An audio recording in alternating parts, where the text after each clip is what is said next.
इस वीडियो में हम बताएंगे 10th क्लास के सोशल साइंस का गेस किया हुआ शॉर्ट क्वेश्चन आंसर। अगर आप लोगों को पीडीएफ लेना होगा तो आप लोग इस नंबर पर संपर्क कीजिएगा। लघु उत्तरीय प्रश्न है। पहला क्वेश्चन है,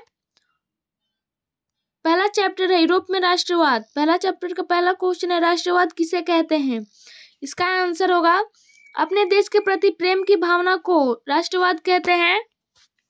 दूसरा नंबर क्वेश्चन है, मैजनी कौन था। इसका आंसर होगा, मैजनी कौन था। इसका आंसर होगा, मैजनी साहित्यकार, गणतांत्रिक विचारों का समर्थक और योग्य सेनापति था। मैजनी का संबंध गुप्त दल कार्बोनरी से था। मैजनी ने यंग इटली और यंग यूरोप की स्थापना की थी। तीसरा नंबर क्वेश्चन है, जर्मनी के एकीकरण की बाधाएं क्या थी। इसका आंसर होगा, जर्मनी के एकीकरण की निम्नलिखित बाधाएं थी। पहला, जर्मनी लगभग 300 छोटे बड़े राज्यों में विभाजित था। दूसरा, यहाँ राज्यों में राजनीतिक, सामाजिक तथा धार्मिक विषमताएं थी। तीसरा, राष्ट्रवाद की भावना का अभाव था।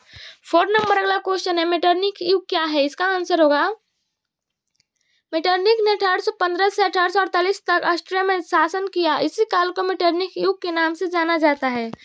50 नंबर क्वेश्चन है, 1848 के फ्रांसीसी क्रांति के कारण क्या था। इसका आंसर होगा, 1848 के फ्रांसीसी क्रांति के निम्न कारण थे। लुई फिलिप की कमजोर एवं उदारवादी नीति का होना।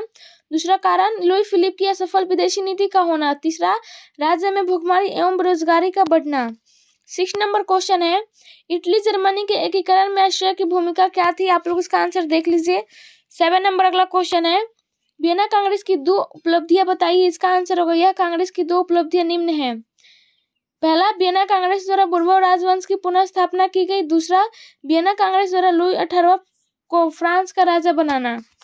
8 नंबर क्वेश्चन है, गैरिबाल्डी के कार्यों की चर्चा करें। इसका आंसर होगा, गैरिबाल्डी का मानना था कि इटली का एकीकरण युद्ध के बिना संभव नहीं है, इसलिए उन्होंने आक्रमण की नीति अपनाई। लाल कुर्ती और स्थानीय किसानों की सहायता से सिसिली और नेपल्स पर अपना अधिकार कायम किया, इन्हें सर्डानिया में मिला लिया। गैरिबाल्डी पोप पर भी आक्रमण करना चाहता था, परंतु काउंट काबू ने इसकी अनुमति नहीं दी।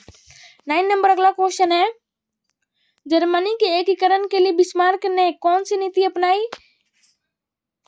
इसका आंसर होगा, बिस्मार्क जर्मनी के एकीकरण के लिए सैन्य शक्ति के महत्व को समझता था, इसलिए उन्होंने रक्त और लौह की नीति का अपनाया।